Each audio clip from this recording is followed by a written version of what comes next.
ബഹുമാനപ്പെട്ട കേന്ദ്രമന്ത്രിയുമായി നടത്തിയ ചർച്ചയിൽ നിന്ന് മനസ്സിലാക്കാൻ സാധിച്ചത് 20% കൊമേഴ്ഷ്യൽ സിലിണ്ടർ എത്രയും പെട്ടെന്ന് തന്നെ കിട്ടുവാനുള്ള നടപടികൾ കേന്ദ്ര ഗവൺമെൻറ് സ്വീകരിച്ചിട്ടുണ്ട്.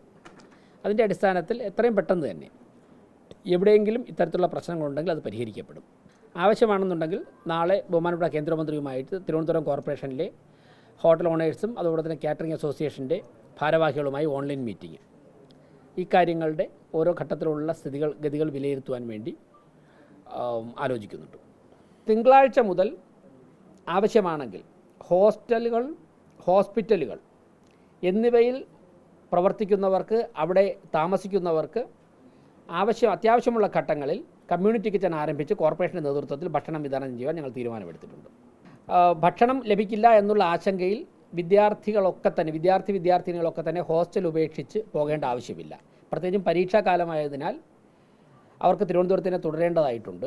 പ്രാക്ടിക്കൽ എക്സാം ഒക്കെ ഉണ്ട്. അപ്പോൾ അതിന് കോർപ്പറേഷൻ ചെയ്യേണ്ട ഉത്തരവാദിത്തം ഞങ്ങൾ നിർവഹിക്കും.